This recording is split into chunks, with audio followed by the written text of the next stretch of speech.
My next guest, I'm just telling y'all this, read his resume 5 times, and I'm tired because this brother does a lot. My next guest is an NBA superstar, entrepreneur, philanthropist, inspirational motivator, notable brand ambassador for State Farm.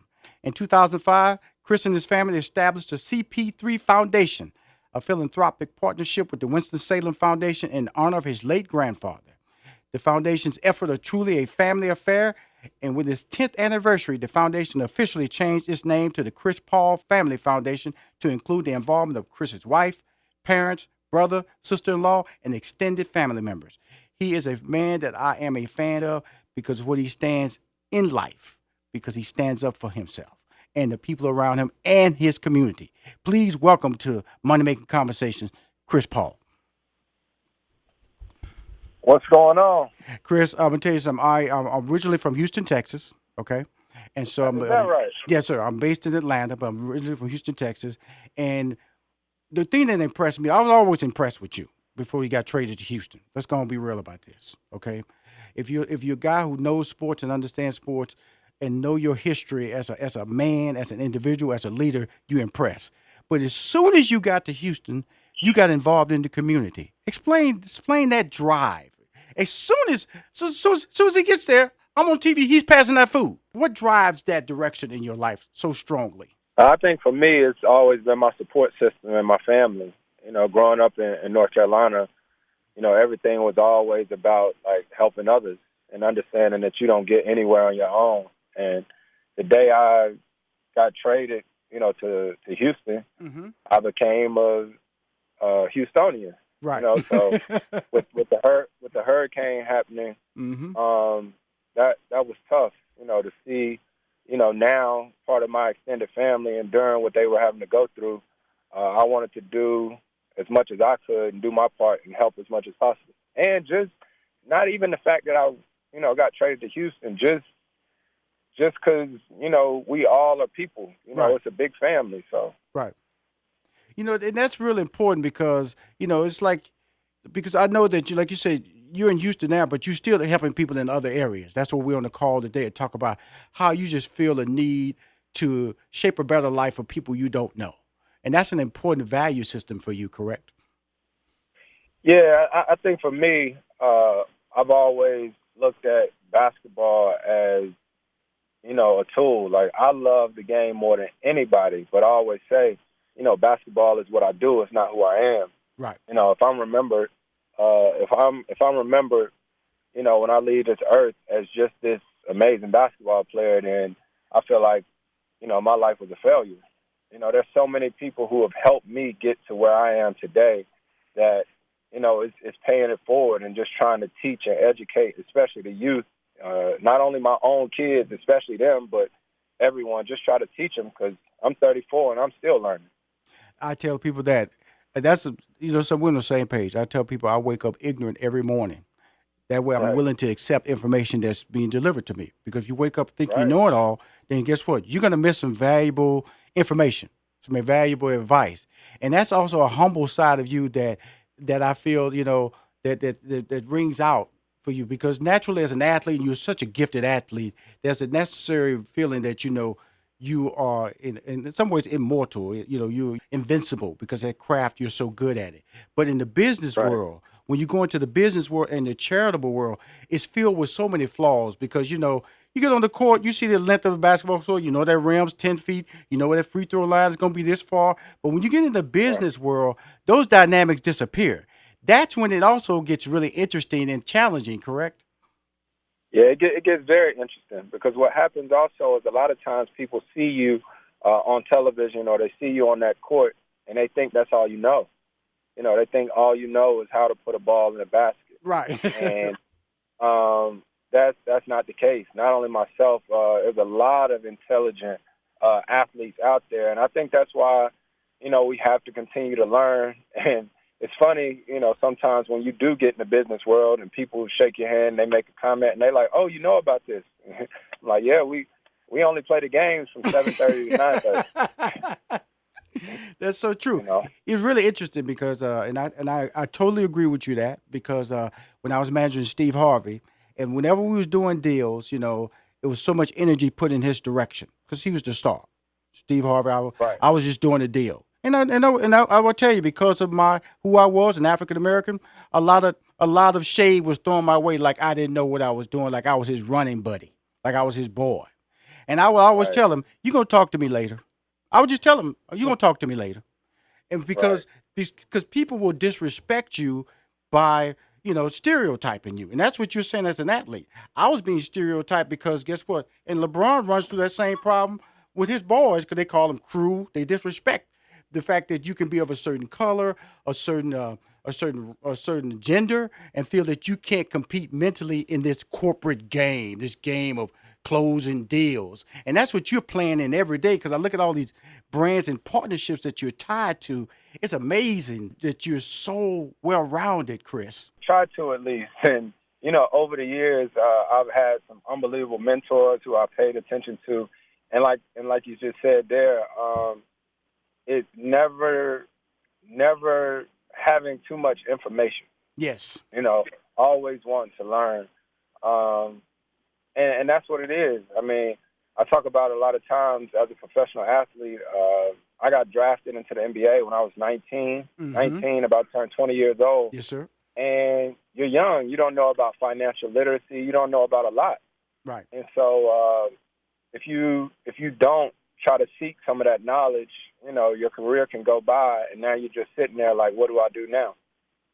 It's interesting. Now, we got to go back to the brand that I feel that is equally as made you equally as popular as your basketball career. That's State Farm. You Right. are a brand ambassador. I'm pretty sure people know you for State Farm and may not know you even play basketball. Correct? You're probably right. Absolutely. But that carries a certain amount of responsibility when you're that associated with the brand. Because over the years, I've seen many athletes come and go, participate in these commercials with you, or are brought in as part of the brand layer outside of that realm and keeping it in that basketball format. When you come on that, the biggest thing that I've heard, because I have a lot of good friends who are in the business world, the CMOs at State Farm, have always said this about you, Chris. When he comes around, he understands who he is and how to respect people that are tied to the brand and are associated with as potential customers. You got it. You didn't just take the money and say, I ain't got time for that. You understood that there's a certain value and responsibility that comes when somebody tells you you are the face of a brand. And that's what you are with State Farm, correct? Absolutely. And you know what I think happened, Rashawn, to tell you what happened was there was a shift at some point in athletes, in Right. that once upon a time there were just endorsement deals, and they still happen. There are still endorsement deals that happen. But what shifted for me and my brand is that I tried to make sure that any and everything that I did were partnerships. Right, right. And to some people, they may hear that and be like, "Oh, that's the same thing." It's not the same thing. No. And that endorsement is just here, say you like this. But for me, my business now, partnerships and things that I believe in. And what we did with State Farm, which I'm always so grateful for the relationship that we have with them, is that obviously people see the commercials and it's funny and you laugh and everyone talks about the neighborhood of good. Mm-hmm. But what we did is our assist tracking. It wasn't just about assist on the court. We've opened up maybe 12 to 15 learning centers all around the corner. So with Mm-hmm. that, I mean around the country, Mm-hmm. which our partnership with State Farm is bigger than just the commercial spots. It's off the court, what we're doing in the communities and trying to give back. Let's talk about some of these partnerships a little bit here. You have Jordan Brand, you have State Farm Insurance, you have Spalding, Beyond Meat, Turner Impact Capital, Muzak, Watermelon Water, and Uncharted Power. We have a couple of minutes left in this break, and I will tell you the next break we'll devote to the entire September 25th event. But I want to talk about Watermelon Water, which is just watermelon and water and lemon, correct? How did you get involved with that partnership, Watermelon Water? Yeah, I got involved with it because I did some research. Because no offense to some of the other brands that contain so much sugar in it, as far as like sports drinks, but I found out that this company, Watermelon Water, they use 800 million pounds of ugly watermelons. So when you go to the grocery store, Right. people don't realize you're just seeing the nice looking watermelon. Right.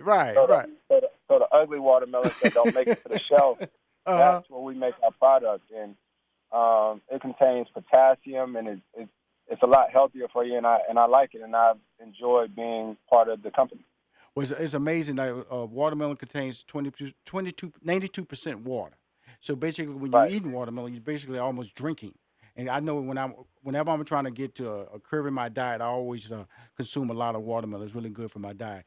Coming up in our next break, Chris, we're going to talk about the event that you have coming up on September 25th at the Alumni Foundation Center. It's a study that you guys did with 250 North Carolina A&T students about the business of entertainment, media, and sports. We'll be right back with more of the amazing entrepreneur, motivational speaker, philanthropist, Chris Paul.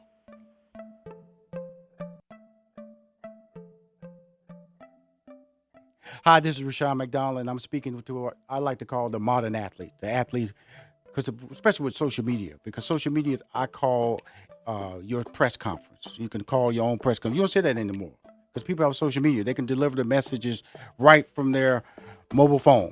They have an issue. They have something they want to promote. They don't have to call and tell the world, like, gather in a room. They can just do it from their home, do it from their phone, do it from their plane, do it from their car. That's what social media has done. And the modern day athletes, especially the ones who understand what their voice can mean to today's society, today's youth, today's adults, and people who need to have information, need to be motivated, are using it the right way. My next guest, as we continue this conversation, again, is NBA superstar, entrepreneur, philanthropist, inspirational motivator, and notable brand ambassador for State Farm. That's Chris Paul. Now, Chris, when they were sending the talking points over to me, they were saying that a Harvard business professor and you were partnering up with the North Carolina A&T College of Business and Economics to present case studies to 250 North Carolina A&T students about the business of entertainment, media, and sports. That's coming up on Wednesday, September 25th. Tell us how that relationship started before we get into the actual event. Man, I'm so excited about this event, and the way it started was Dr. Elvers, who's a professor at Harvard.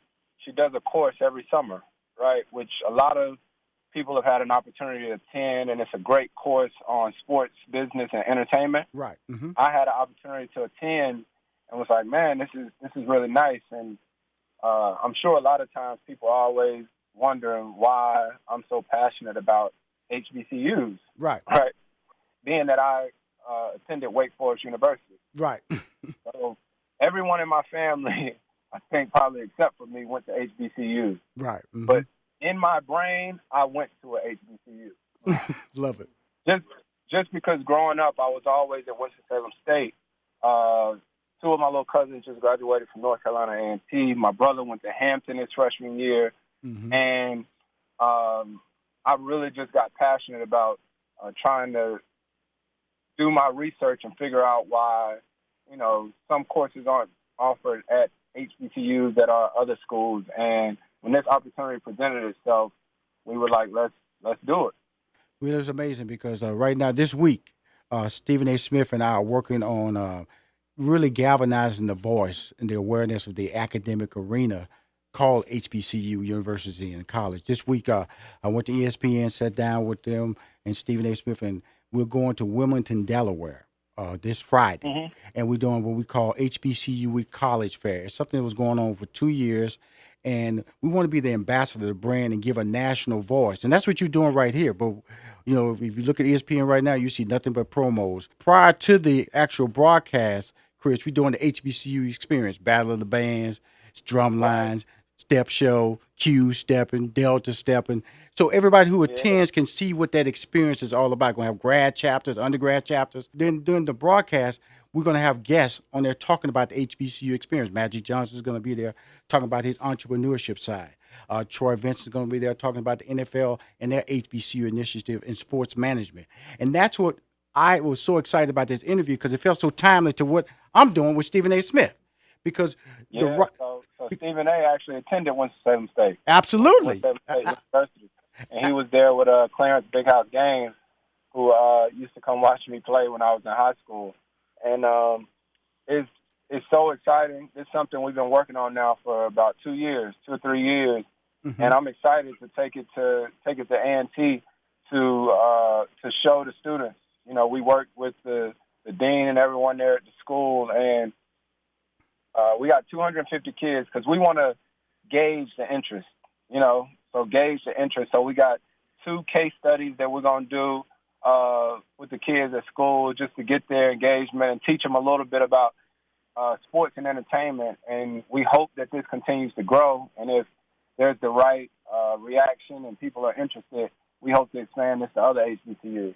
Well, the key is it will grow because of the fact that the thing I love about the fact that you're involved because you have relationships and you understand the value of relationship. And that's the number one lesson that everybody has to understand is that if you want longevity, it's tied to who you know and who is willing to follow your path to success. And so when I look at the seminars that you're putting together now, I'm hoping I'm reading everything right. You have 4 students with a chaperone they're brought in, and you have coming from different areas of the Winston-Salem, New Orleans, Houston, Los Angeles, and the Brotherhood Crusade, which I know out of Los Angeles, and the college track out of Los Angeles. Am I reading that they're not all from the University of North Carolina A&T, but they're from different parts of the country too?